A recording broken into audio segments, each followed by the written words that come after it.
Committed naked aggression for the third time on the parliament.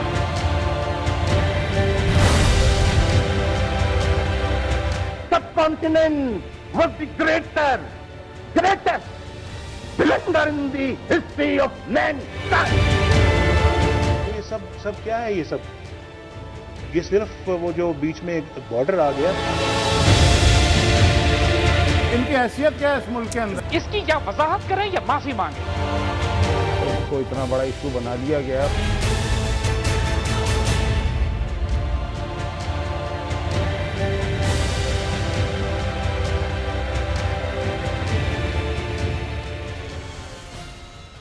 واپس ناظرین السلام علیکم، گڈ ایوننگ ایوری، آپ دیکھ رہے ہیں کراس فائر، میں ہوں مہر بخاری. آپ نے کل کا شو دیکھا تھا، ہم نے اہم سوال اٹھایا تھا کہ کیا نظریہ پاکستان سے انحراف کیا جا رہا ہے. اسی کے اوپر بات کریں گے. ہمارا پینل وہی ہے، سینیٹر مشاہد اللہ خان صاحب مسلم لیگ نون کے سینئر رہنما ہیں، ہمارے ساتھ موجود ہے جماعت اسلامی کے سراج الحق صاحب، ہمارے ساتھ ہیں ناصر علی شاہ صاحب پیپلز پارٹی کے، last but never the least senior تجزیہ نگار زید حامد صاحب ہمارے ساتھ موجود ہیں. آپ سب کا بہت بہت شکریہ.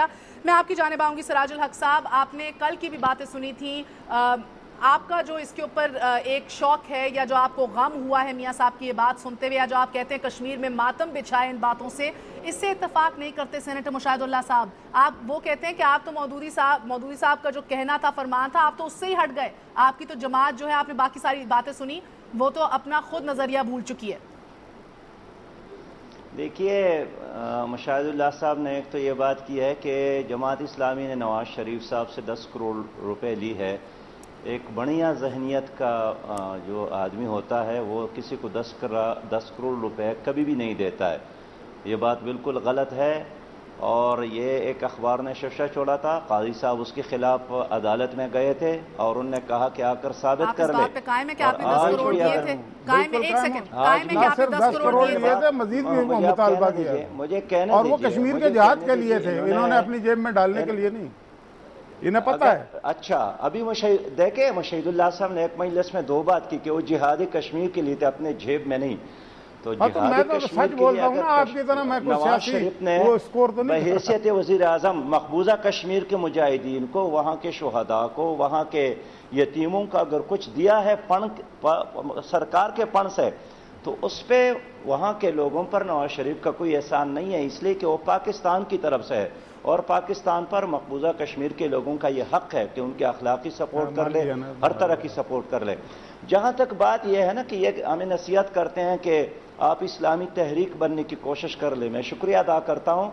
حقیقت بات یہ ہے کہ اس وقت جماعت اسلامی لوگوں کو اللہ کی طرف بلا رہی ہے، لیڈر کی طرف، پارٹی کی طرف نہیں. اور ہم یہ سمجھتے ہیں کہ پاکستان کی بقا، استحکام اور خوشحالی کا ضامن جو ہے وہ صرف اس ملک میں اسلامی نظام ہے.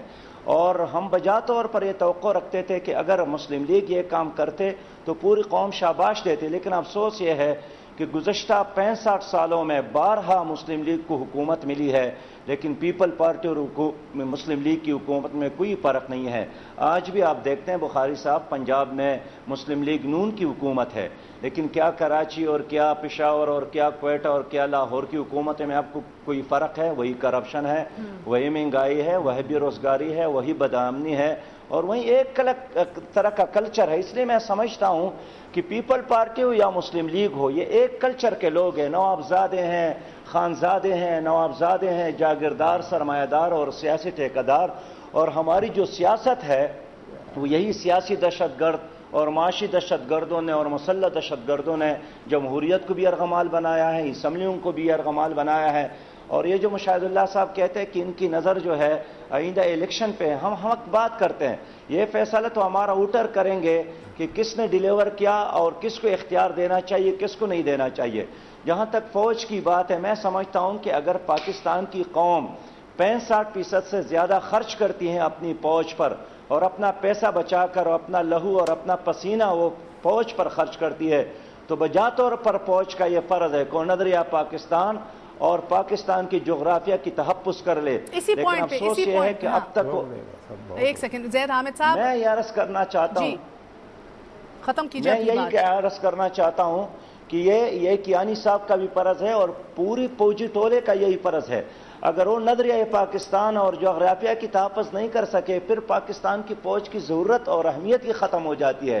لیکن ظاہر بات ہے فوج تنہا کچھ نہیں کر سکتے جب تک سیاسی ول نہ ہو اور سیاسی قیادت ذمہ داری کا ثبوت نہ دے. یہی فوج مشرق پاکستان میں تھی لیکن مشرق پاکستان نہیں بچا سکے اس لیے کہ ہم سیاست ہار گئے تھے. اور آج بھی نواز شریف صاحب نے جو بیان دیا ہے میں سمجھتا ہوں کہ یہ واجپئی کی کامیابی ہے, یہ بال ٹاکرے کی کامیابی ہے. اور آج ان کے مفکر اور ان کے تنکر اور ان کے ٹینک یہی بات کہتے ہیں ہندوستان میں کہ جو بات ہم کہتے تھے آج وہی بات نواز شریف نے کی ہے. لیکن میں پھر کہتا ہوں کہ پاکستان کی وجود یہ آلو ٹماٹر کے خاطر نہیں تھا, یہ ایک نظریے اور عقیدے کے خاطر تھا. اور جو بھی لیڈر اس نظریے اور عقیدے کے خاطر جائیں گے کام کریں گے سر ہتھیلی پر رکھ کر سوچنے کی تو بات ہے. سراج الحق صاحب آپ جو فرما رہے ہیں کیا ہماری قیادت اتنی لا علم ہے یا اتنا کم ویژن رکھتی ہے کہ دوسروں کی تھنک ٹینک کی رپورٹس پڑھ کے جو ہے اپنی جو سوچ ہے اس کو تبدیل کر لیتی ہے؟ میں زید صاحب نواز شریف کا یہ خطاب تو ہندوستان کے عوام کے لیے تھا, پاکستان کے لیے نہیں تھا. دیکھیے بخاری صاحب اب نصاب کو تبدیل کرنا پڑے گا اگر نواز شریف کی بات صحیح ہے. اب ترانہ تبدیل کرنا پڑے گا, اب جھنڈا تبدیل کرنا پڑے گا. ہم اب تک بچوں کو 65-60 سال تک تو یہی پڑھاتے رہے سکھاتے رہے کہ مشاہد اللہ صاحب آپ یہ بات سن رہے ہیں کتنی سنجیدہ پروپورشن. جی مشاہد اللہ صاحب بتائیے. دیکھیں پہلی بات تو میں بڑا مختصر الفاظ میں مجھے افسوس ہوا کہ یہ سراج الحق جیسے لوگ جو ہے نا اس طرح کی باتیں لغو اور بے بنیاد اور جھوٹ باتیں اس قوم کو بتا کے مس لیڈ کر رہے ہیں. پہلی بات تو یہ ہے کہ یہ نظریہ اسلام کی بات کرتے ہیں. انہوں نے 17ویں ترمیم پرویز مشرف کی پاس کرائی, ہم نے شریعت بل پاس کرایا اس مسلم لیگ نے.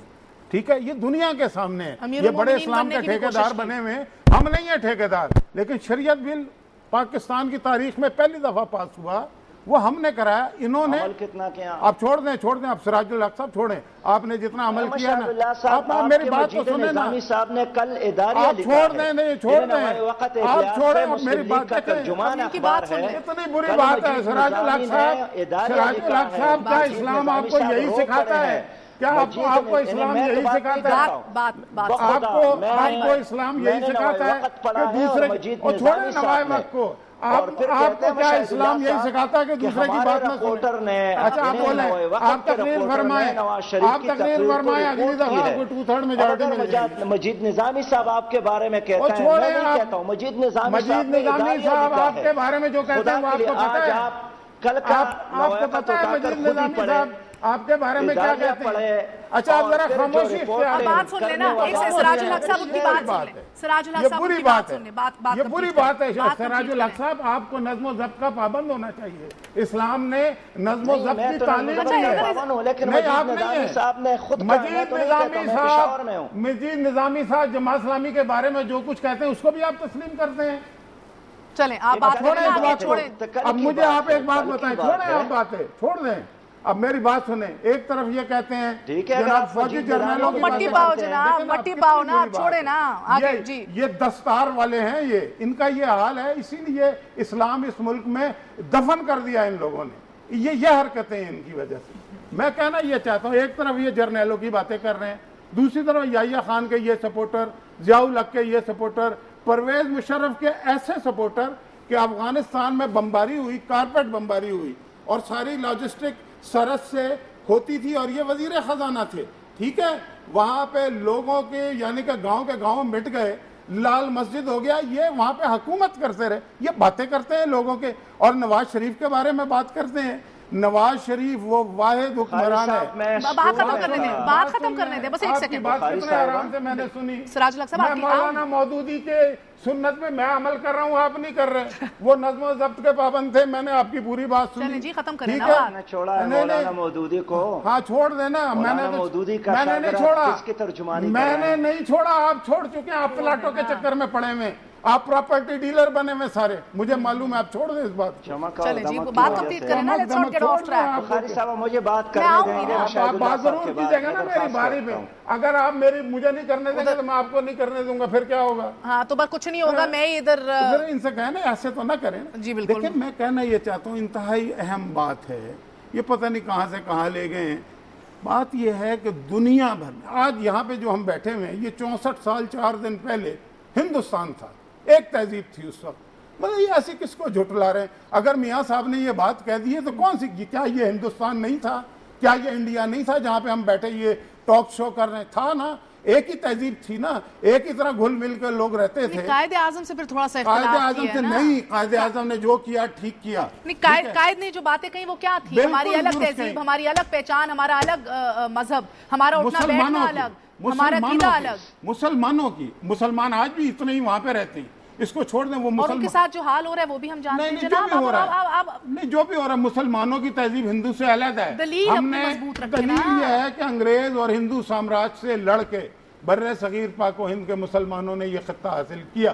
لیکن یہ بات تو ہسٹوریکلی ٹھیک ہے کہ تہذیب تو ایک ہی تھی نا، ایک لکیر ہے، سرحد بنی ہوئی ہے، بس ٹھیک ہے. زید صاحب ہم اسے مانتے ہیں، اور ہم اللہ کے فضل و کرم سے ہم واحد پارٹی ہیں جس نے ہندوستان کی آنکھوں میں آگ ڈالی ہے. کسی کو جرت نہیں ہوئی. یہ جو بنتے ہیں نا کمانڈو جرنیل، یہ جا کے پاؤں میں پڑ گئے تھے اس واجپائی کے، جسے ہم بس میں بٹھا مسئلہ کے یہ ہے سینیٹر صاحب، جب آپ سرحد کو لکیر کہتے ہیں نا تو لگتا یہ ہے کہ آپ مٹانے کے چکر میں ہیں. مجھے ایک سیکنڈ موقع دیجئے. کیا واقعی یہ تاریخی اعتبار سے درست ہے زید حامد صاحب کہ ہماری تہذیب ایک ہے؟ کیا ہم ایک ہی لوگ ہیں؟ کیا یہ بات درست ہے؟ مہر، اگر آپ قائد اعظم اور علامہ اقبال کے ان کے ارشاد کو، ان کے عمل کو، ان کے کام کو ایک طرف بھی کر دیں تو صرف اگر ریالٹی آن گراؤنڈ دیکھیے کہ پاکستان اور انڈیا کی تاریخ رہی کیا ہے.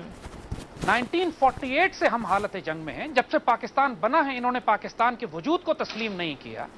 آج بھی جیسے ہم عرض کر رہے ہیں کہ پورے پاکستان میں جو خونریزی ہے، جو فساد پاکستان کے داخلی صورتحال میں، سیاست میں برپا ہے، اس میں آپ انڈیا کا ہاتھ دیکھتے ہیں. ہمیں تھوڑی سی اجازت دیجیے، کیونکہ بات اس وقت نہ میرا تعلق کسی سیاسی جماعت سے نہ مذہبی جماعت سے. ہم نان پارٹیسن بالکل عدل سے بات کریں گے کہ حقیقت یہ ہے کہ پاکستان کے دفاع میں اگر کسی سیاسی جماعت نے خون بہایا ہے، مشرقی پاکستان کو بچانے کے لیے خون بہایا ہے، کشمیر کے اندر اگر کسی سیاسی جماعت نے خون بہایا ہے تو وہ جماعت اسلامی ہے. جماعت اسلامی کے لڑکوں نے، جماعت اسلامی نے نظریاتی طور پر پاکستان کا دفاع کیا ہے. اور یہ بات بالکل درست بات ہے کہ یہ بات کرنا کہ یہ صرف ایک لکیر ہے بیچ میں، اس کی یا وضاحت کریں یا معافی مانگیں. ورنہ صرف اس بیان سے پچھلے 63 سال کی ہماری تاریخ اور اس کے بعد 150 سال پہلے کی پاکستان بنانے کی تاریخ کی ایسی توہین ہوئی ہے کہ جس کو تاریخ معاف نہیں کرے گی.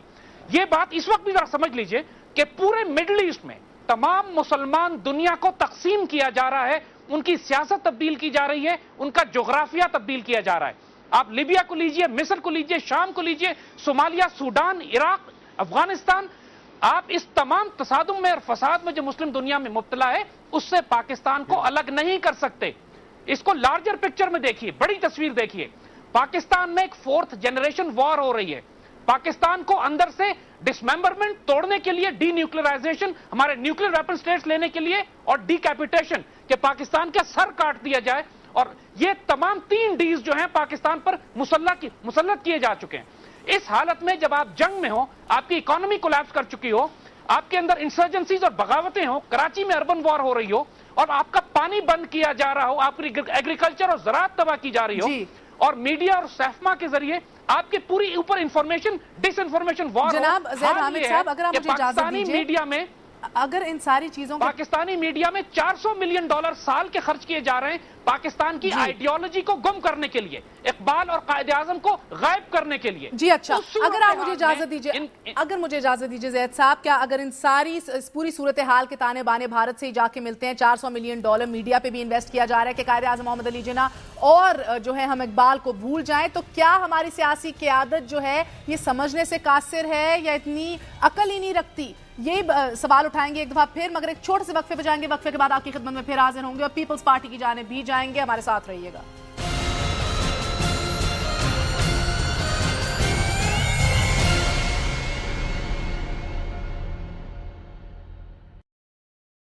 ایک دفعہ پھر کراس فائر میں خوش آمدید. ویلکم بیک ایوری بڈی. ہم بریک پہ جانے سے پہلے زید حامد صاحب کی بات سن رہے تھے. تمام تر تانے بانے بھارت سے بھی ملائے جا رہے تھے، کراچی کی صورتحال کے حوالے سے، بلوچستان کی صورتحال کے حوالے سے، اور بتایا جا رہا تھا کہ $400 ملین انویسٹ کیے جا رہے ہیں پاکستان کے میڈیا پہ کہ قائد اعظم محمد علی جناح اور اقبال کا جو نظریہ تھا، جو فرمودات تھے، وہ ہم سب کچھ بھول جائیں. مگر میں ایک دفعہ پھر ناصر علی شاہ صاحب آپ کی جانب آؤں گی. آپ کی جماعت حکومت میں ہے، کولیشن لے کے آگے بڑھ رہی ہے. آپ کیا ان باتوں سے آپ پورا تجزیہ بھی سن رہے ہیں، کیا بات ہے ہمارے لیڈران یہ بات سمجھنے سے قاصر ہیں یا ایک سٹیٹ آف ڈینائل میں ہیں، شتر مرغ ہیں یا کبوتر ہیں جنہوں نے آنکھیں بند کی ہوئی ہے؟ کیا سمجھیں ہم؟ مہر، جب تک ہم دوسروں کی ایجنڈا لے کے آگے بڑھیں گے اور دوسروں کی ڈکٹیشن کو لے کے آگے بڑھیں گے، آپ دیکھیں کہ اس 30 سال میں، یہ 35 سال میں ہم نے دوسروں کے ایجنڈے پہ عمل کی، اور آج ہمارے ملک کی یہ حالت ہوگی کہ جو دہشت گردی ہے، جو مہنگائی ہے، جو جتنے بھی جو بھی آج کچھ اس پاکستان میں ہو رہا ہے، کراچی میں ہو رہا ہے، بلوچستان میں ہو رہا ہے، پورے ملک میں ہو رہا ہے، فاٹا میں ہو رہا ہے، یہ سب کی ذمہ داری ہم نے ہمیشہ دوسروں کی بات کو اپنا سمجھ کر اس کے ایجنڈے پہ ہم نے عمل کی۔ جب تک ہم دوسروں کے ایجنڈے پہ عمل کریں گے ہماری ایالت بنے گی۔ میں یہ کہتا ہوں کہ سب سے پہلے جو ہمارے سفارتکار، ہمارے سفارت خانے ہیں، ان کو ہمارے پاکستان کی پالیٹکس میں جو مداخلت کرتے ہیں اس کو ختم کیا جائے۔ کوئی بھی سفارتکار کو یہ اختیار نہیں ہے، سفارتکاروں کے اپنے ایک آداب ہوتے ہیں، جس طرح دوسرے ممالک میں ہمارے سفارتکار پالیٹکس میں وہ مداخلت نہیں کر سکتے، مگر واحد ملک ہے ہمارے پاکستان کے اندر کہ جہاں پہ سفارت خانوں کو پالیٹکس کرنے کی اجازت ہے۔ ایک تو یہ ہمیں کرنی چاہیے کہ ان کے اس پہ جو یہ پالیٹکس میں مداخلت کرتے ہیں اس کو ختم کرنی چاہیے۔ دوسری بات میں یہ کرنا چاہوں گا کہ جب تک ہم اپنے ایجنڈے پہ وہ برابری کی بنیاد پہ ہم دوسروں کے ساتھ اپنے مفادات کو مد نظر رکھتے ہوئے اگر دوسروں سے ہم دوستی بھی کرنا چاہتے ہیں تو دوستی بھی ہم دوسروں برابری کی بنیاد پہ ہونی چاہیے، اور اپنی جو قومی وقار ہے، کون سی برابری جناب؟ آپ جب کسی اور کی ڈکٹیشن لیں گے بقول آپ کے، ہم کس کی ڈکٹیشن لے رہے ہیں مجھے یہ بتائیے شاہ صاحب؟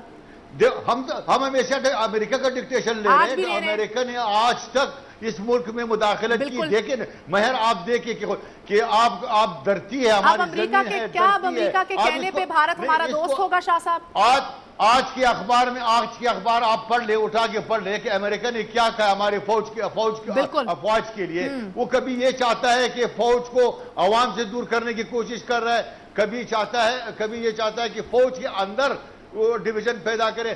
آج انہوں نے ایک بیان دیے کہ فوج کو ہم کارکردگی کی بنیاد پہ score card, secret score card کی بات کی اور پے فار پرفارمنس، بالکل آپ درست کہہ رہے ہیں، مگر میرا سوال یہ ہمارے لیے باعث شرم ہے کہ ہمارے افواج دوسروں کے سکور کارڈ کے مطابق چلے گی۔ بالکل ہے جناب، مگر شاہ صاحب ایک بات بتائیں، شاہ صاحب ایک بات بتائیں، جب آپ ہی کے قائد کو چیئر پرسن آصف علی زرداری کہتے ہیں کہ بھارت خطرہ نہیں ہے اور ہر پاکستانی کے اندر ایک ہندوستانی ہے، تو کیا وہ امریکہ کے کہنے پہ بھارت کو دوست تسلیم کر رہے ہیں؟ نہیں، دیکھو انڈیا کی یا ہندوستان کی بالادستی کو پاکستان کو کسی قسم قبول نہیں کرنا چاہیے کسی حوالے سے بھی، کیونکہ وہ چاہتا ہے کہ وہاں پہ بالادستی، اس خطے پہ اپنی بالادستی، اگر وہ اپنے بالادستی یہاں چاہتا ہے اس کی بالادستی ہمیں قبول نہیں ہے۔ رہا برابری کی بنیاد پہ ہونی چاہیے، ہم اس سے دوستی چاہتے ہیں، ہم اس سے کاروبار کرنا چاہتے ہیں، ہم کسی ہمسایہ ملک سے لڑنا نہیں چاہتے، مگر وہاں پہ اپنی مفادات کو مد نظر رکھ کر اپنی شرائط کے تحت مگر برابری تو نہیں ہو سکتی ویسے شاہ صاحب، بیکاز امریکہ جس سے ہم ڈکٹیشن لیتے ہیں وہ تو اس خطے میں انڈیا کو کنگ ماننا چاہتا ہے۔ مجھے ایک بات بتائیے ویسے مشاہد اللہ صاحب، کیا جب آپ اپنی جماعتوں میں بیٹھتے ہیں اور ڈسکشن کرتے ہیں کیا کبھی بھارت کے بارے میں بھی بات کرتے ہیں، یا بس یہی لگا رہتا ہے کہ زرداری صاحب کو کس طرح ٹیکل کرنا ہے، اگلا بیان کیا ہونا ہے، اگلا حکمت عملی کیا ہونی ہے؟ کیا یہ سنجیدہ ڈسکشن ہوتی ہیں؟ بالکل ڈسکشن بھی ہوتی ہے، اور ہماری جماعت تو عملی طور پہ مظاہرہ کر چکی ہے نا، ہمیں تو کوئی کہنے کی ضرورت ہی نہیں ہے، ٹھیک ہے، لیکن ہم یہ کہتے ہیں دیکھیں ابھی کتنی مزیدار بات ہوئی، ایک ایجنسی کے فرد بیٹھے ہوئے یہاں پہ ایک جماعت اسلامی ہے، دونوں کا کیسا گٹھ جوڑ آپ کے سامنے آ گیا، وہ ایجنسی والا ان کو پروٹیکٹ کر رہا ہے۔ آپ کو تو نہیں پتا نا ایجنسی والے ہیں کہ کیوں نہیں ہے نا ایجنسی والے، الزام میں نہیں لگا رہا، یہ معافی مانگنے والے ہم سے معافی کے لیے کون سے طلبگار ہوتے ہیں، ان کی حیثیت کیا ہے اس ملک کے اندر؟ زید صاحب آپ خود مختصر وضاحت کر دیجئے کیونکہ یہ ٹاپک ہے نہیں جناب۔ ٹاپک ہے نہیں تو انہیں یہ حق نہیں ہے کہ وہ ہم سے اتنی بڑی پارٹی کے لیڈر سے کہیں معافی مانگے اور جھوٹ بولیں یہاں پہ لوگوں کو گمراہ کریں۔ ویسے ایک پاکستانی کا حق نہیں ہے؟ پاکستانی کا حق ہے۔ میاں صاحب زرداری صاحب کہاں آسمان سے اترے کہ ہم نہ مانگیں؟ آسمان سے نہیں اترے، لیکن گمراہ کرنے کا کسی کو کوئی حق نہیں ہے، اور یہ لوگ گمراہ کرتے رہے ماضی میں۔ آپ مجھے بتائیں آج تک کبھی ان کے منہ سے آپ نے یہ سنا ہے کہ ایوب خان نے اس ملک کا بیڑا غرق کیا، یحییٰ خان نے کیا، ضیاء الحق نے کیا، پرویز مشرف سن نے لیتے کیا، ہیں، سن یہ لیتے ہیں۔ ہمیشہ یہ کہتے ہیں جمہوریت لپیٹ دو اور فوج کو بلا لو۔ ایک سیکنڈ یہ کوئی بات تو نہیں ہے۔ زید صاحب آپ اس کا دفاع کر لیں۔ میں تو یہ بات کر رہا ہوں، دیکھیں میں یہ بات کر رہا ہوں، ایک سے سراج الحق صاحب آپ کی جانب نہیں کہہ رہی ہے، زید صاحب کی وضاحت لے لینا۔ وہ چھوڑے جی وضاحت، مجھے پتا میں ایک سیکنڈ وضاحت لے لینا جناب، لوگوں کو نہیں پتا۔ میری بات تو سنیں نا، میں یہ کہنا چاہ رہا ہوں، دیکھیں ایک سیکنڈ دے دیں، مشاہد اللہ صاحب کا غصہ ٹھنڈا ہو جائے گا، ایک سیکنڈ اگر آپ دے دیں۔ مشاہد اللہ صاحب میں اصول کی بات کرتا ہوں، دیکھیں مشاہد اللہ صاحب مجھے سنیں، دیکھیں 1948 میں بخاری صاحب 1948 میں ریفرینڈم ہوا تھا خیبر پختونخوا میں، تو باچا خان تو پختون تھے، لیکن یہاں کے لوگوں نے قائد اعظم محمد علی جناح کا ساتھ دیا تھا، اس لیے کہ انہوں نے دو قومی نظریہ کی بات کی۔ بلوچستان کی پورے جرگے نے پاکستان کا ساتھ دیا تھا، اس طرح سندھ کے صوبائی اسمبلی اس لیے آلو اور ٹماٹر کے لیے، یعنی آلو اور ٹماٹر کے لیے قائد اعظم کا ساتھ نہیں دیا تھا۔ آلو اور ٹماٹر کی بھی ضرورت پڑتی ہے نا، یہی تو مسئلہ ہے۔ آلو اور ٹماٹر کے بغیر جو کڑھائی گوشت آپ کھاتے وہ نہیں بنتا نا۔ جہاں تک دیکھیں ایوب خان کی بات، ایوب خان مسلم لیگ کی لیڈر تھے اور انہوں نے جماعت اسلامی پر پابندی لگائی تھی۔ سن لے جی، ایوب خان مسلم لیگ کے لیڈر تھے اور انہوں نے جماعت اسلامی پر پابندی لگائی۔ پھر اس طرح جناب ضیاء الحق نے خود دعا کی کہ اللہ میرے بقیہ خان نے بھی پابندی لگائی تھی، یار آپ چھوڑ دیں یار، آپ کدھر چلے گئے ہیں؟ اور جنید ضیاء الحق کی کیبنٹ میں آپ تھے یا ہم تھے؟ آپ نہیں تھے ضیاء الحق کی کیبنٹ میں؟ وزیر نہیں تھے محمود اعظم فاروقی، پروفیسر غفور چودھری رحمت اللہ، پروفیسر خوشی صاحب، یہ وزیر تھے ضیاء الحق کے بھائی۔ تو قومی نظریہ کی مخالفت کریں گے، مشاہد اللہ صاحب تو مسلم لیگ کا جواب ختم ہو جائے گا۔ صاحب بھی ضیاء الحق کو روحانی باپ مانتے تھے۔ یہی سمجھتا ہوں جو ہم تو کہتے ہیں نا، کہ یہ مانتے نہیں ہے، یہ مانتے نہیں، ہم کہتے ہیں نا کہ آپ کہتے ہیں توبہ لیکن کی ہماری بات پارٹی کیوں نہیں کرتے بنی ہیں؟ اس ہم دور سب بیچے تھے، قوم میں توبہ کرنا چاہیے، اور یہ تو رمضان کا مہینہ توبے کا مہینہ ہے، مجھے بھی توبہ کرنا چاہیے، لیکن ہمیں بھی توبہ کرنا چاہیے۔ توبہ آپ نہ کیجئے گا، توبہ ہم سے سارے پاکستان سے توبہ میرا کام ماڈریشن ہے۔ توبہ کے لفظ سے آپ کو چڑھ ہے، ہمیں چڑھ تو نہیں، ہم کیسے آپ آپ سے کامیاب ہو زیادہ جائیں توبہ۔ گے؟ آپ تو اصل میں بہرحال ہم اس خطے میں ہندوستان کے بالادستی تسلیم کرنے کے لیے تیار نہیں ہیں، نہ ہم افغانستان میں اس کو کامیاب کرنے دیں گے، نہ مقبوضہ کشمیر میں ہم اس کو کامیاب کرنے دیں گے۔ ہم ہندوستان کے بالادستی کسی بھی صورت میں قبول کرنے کے لیے تیار نہیں ہیں۔ یہی ساری قوم کہتی ہے، یہی ساری قوم کہتی ہے۔ ہم یہ کہتے ہیں، ہم عملی طور پہ کرتے ہیں، دھماکے ہم نے کیے، انہوں نے نہیں کیے، یہ جرنیلوں کے ساتھ تھے اس وقت بھی، ٹھیک ہے، یہ ہمارے خلاف انہوں نے یہاں پہ لاہور میں جلوس نکالا تھا جب واجپئی آیا تھا۔ آپ لاہور آئے ہوئے ہیں، آپ میاں صاحب سے کہیں گے اسی پر ہمیں فخر ہے، ہم نے آپ کو فخر ہے نا، آپ کو بھائی فخر اس بات پہ ہے کہ آپ جرنیلوں کی حمایت کرتے رہے، آپ کو فخر ہے۔ ہم مینار پاکستان میں لائے، آپ جلوس نکال رہے ہیں، وہ بات ہے۔ جناب ایک سیکنڈ، پاکستان میں آپ واجپئی کو بلاتے ہیں، ہاں تو آپ کس کو بلائے؟ آپ لال قلعے میں پرچم لہرانے کی بات کرتے ہیں، جا کے لہرائیں نا پھر بھائی۔ جنہوں نے کشمیر میں آپ کے لاکھوں لوگوں کو شہید کیا ہے، ترانے کو بنائے تھے نا، آپ کو قوم نے ریجیکٹ کر دیا۔ جنگیں مسلط کی ہے، ایک وقفہ لیتے ہیں جناب، ایک وقفہ لیتے ہیں سراج الحق صاحب، ایک وقفہ لیتے ہیں، مجھے اجازت دیجئے۔ زید صاحب سے واپس آ کے پوچھیں گے کہ یہ تانے اور ایجنٹس کہنا کیا سچ ہے کیا نہیں ہے، مگر اس کے ساتھ ساتھ اہم سوال یہ کہ زرداری صاحب اپنے موقف میں دو ٹوک ہیں، مجھے کوئی خطرہ نہیں ہے بھارت سے۔ میاں نواز شریف صاحب کہتے ہیں ہماری ثقافت ایک، ہمارے بیک گراؤنڈز ایک، ہمارا کھانا پینا ایک، ہم سب ایک، یہ بارڈر تو ایک لکیر ہے۔ الطاف حسین صاحب کبھی 5 کروڑ مہاجرین کو کہتے ہیں کہ کیا بھارت ہمیں ہاتھ کھول کے قبول کرے گا، تو کبھی بر صغیر کی تقسیم کو ایک بلنڈر کہتے ہیں۔ آخرکار ہم کس راستے چل رہے ہیں، آگے کا لاہ عمل کیا ہوگا، یہ جاننے کی کوشش کریں گے ایک وقفے کے بعد۔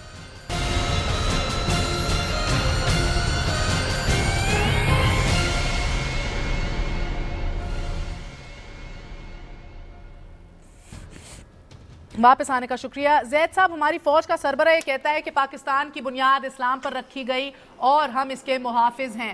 زرداری صاحب کچھ کہتے ہیں، الطاف حسین صاحب کچھ کہتے ہیں اور میاں صاحب کچھ کہتے ہیں۔ مجھے یہ بتا دیجئے کہ کیا پولیٹیشنز اور ہماری فوج جو ہے وہ ایک ہی سمت دیکھ رہی ہے اور چل رہی ہے؟ مہر، ایک بات اچھی طرح سمجھ لیجئے، یہ پاکستان ایک خطہ زمین نہیں ہے، یہ ایک روحانی اساس کا نام ہے، ایک نظریے کا نام ہے۔ اس کی آئیڈیالوجی اسلام ہے اور اس کی آئیڈینٹی پاکستان ہے۔ آپ نے اگر پاکستان کو توڑنا ہے، استغفر اللہ، جو دشمن کوشش کر رہا ہے، تو اس کے لیے سب سے پہلے پاکستان کے نظریے پر حملہ کیا جائے گا. جب آپ پاکستان کی روحانی اور نظریاتی اساس پر حملہ کرتے ہیں تو اس کے بعد لازماً یہاں قومیت، لسانیت، صوبائیت اور فرقہ واریت پھیلنا شروع کرتی ہے. مشرقی پاکستان کو اسی بنیاد پر توڑا گیا تھا کہ جب اسلام کی بنیاد کو کمزور کر کے قومیت کی بنیاد کو مضبوط کیا گیا. آج پاکستان میں اگر کوئی ایلیمنٹ ایسے ہیں کہ جو پاکستان کو دفاع کر رہے ہیں، پاکستان کی خاطر جان قربان کر رہے ہیں، تو ایک پاکستان کی نظریاتی اور روحانی اساس کو زندہ کر رہے ہیں، تو اس میں یہ تمام پاکستان کی مسلح افواج، ہمارا ایٹمی اثاثے اور پاکستان سے پیار کرنے والے وہ لوگ جو قائد اعظم کی اور علامہ اقبال کی اس روحانی اور نظریاتی اساس کو زندہ رکھے ہوئے ہیں جو اس وقت دشمنوں کی آنکھ میں سب سے زیادہ کھٹک رہی ہے. انہوں نے مشرقی وسطی کے تمام ملکوں کو چند مہینوں میں توڑ دیا.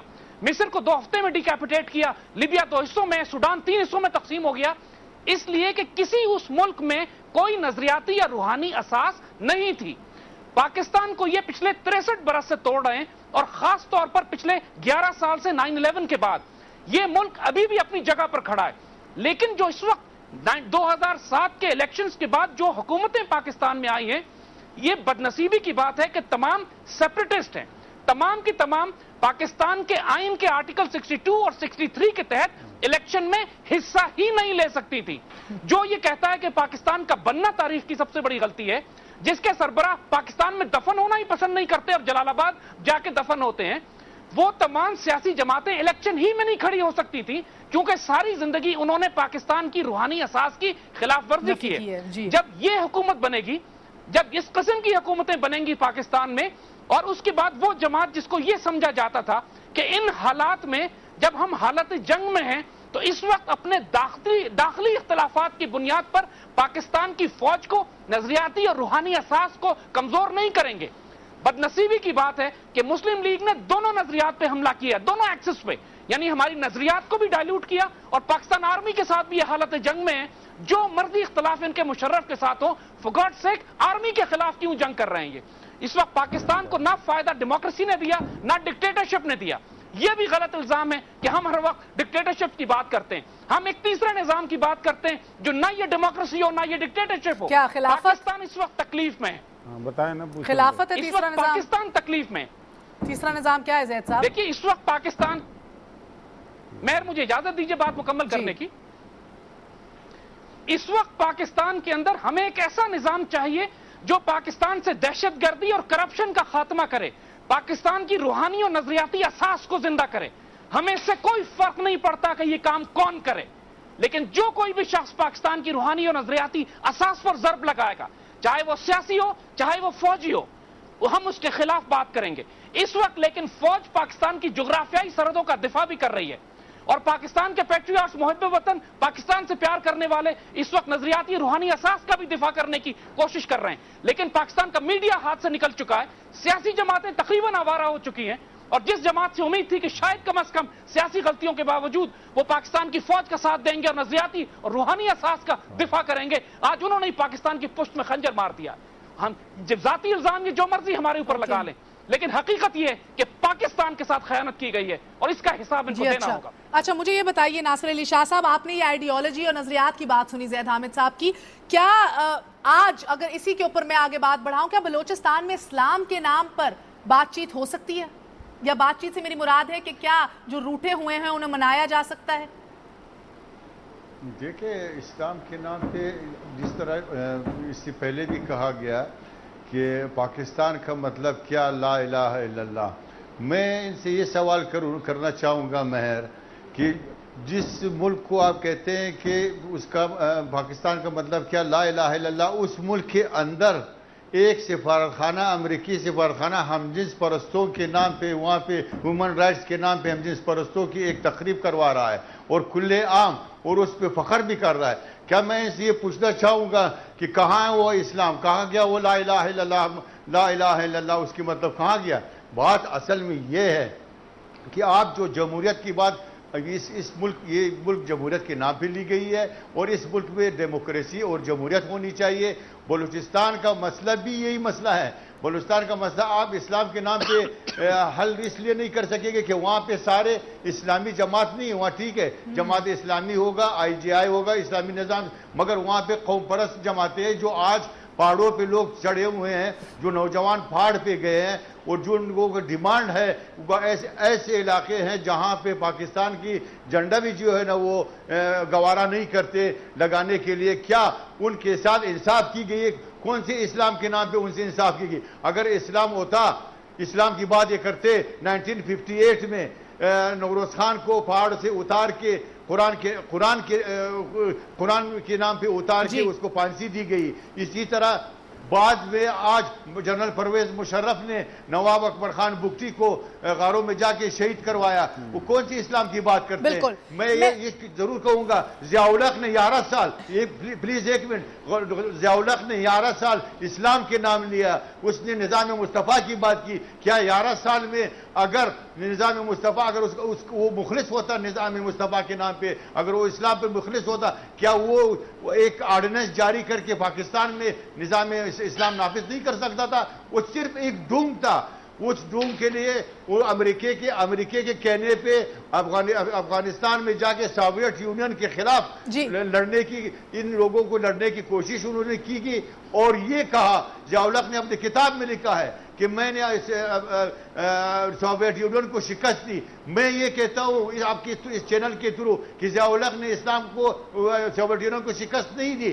ضیاء الحق نے اس خطے کو ایک ایسی مصیبت میں، ایک ایسی آگ میں جھونک دی جو آج پاکستان کے اندر میں یہ کہوں گا کہ روٹی مہنگا ہے مگر انسانی خون سب سے سستا ہو گیا ہے. کیوں؟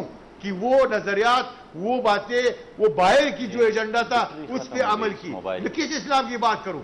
بالکل، بہت بہتر آپ نے کہا. مگر میں آپ کی جانب آتی ہوں سراج الحق صاحب، آپ نے جو یہ بات سنی ہے شاہ صاحب کی، آج جب بلوچستان میں نظریہ پاکستان کی بات تک نہیں ہو سکتی، تو میں جاننا چاہتی ہوں کیا ایسی سچویشن اور صورتحال میں کیا نواز شریف نے ایک سیاسی راستہ ہموار نہیں کیا؟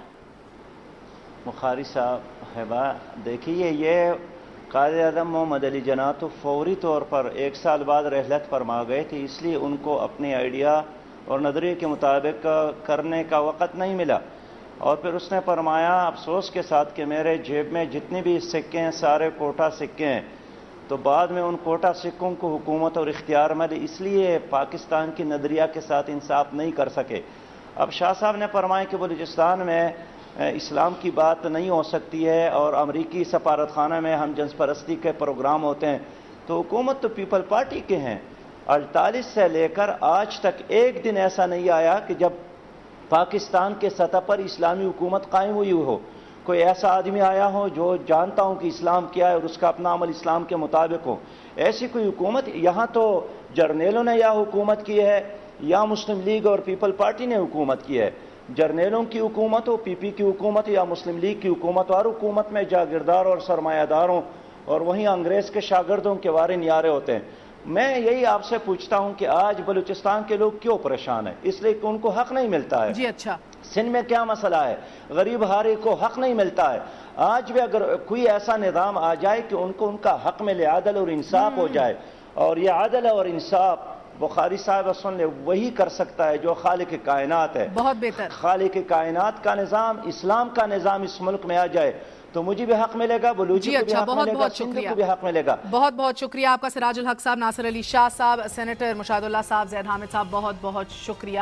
اسی کے ساتھ ساتھ آپ سے اجازت چاہتے ہیں، لکھنا نہ بھولیے گا crossfire@dunianews.tv. اپنا خیال رکھیے گا، دعاؤں میں یاد رکھیے گا. خدا حافظ.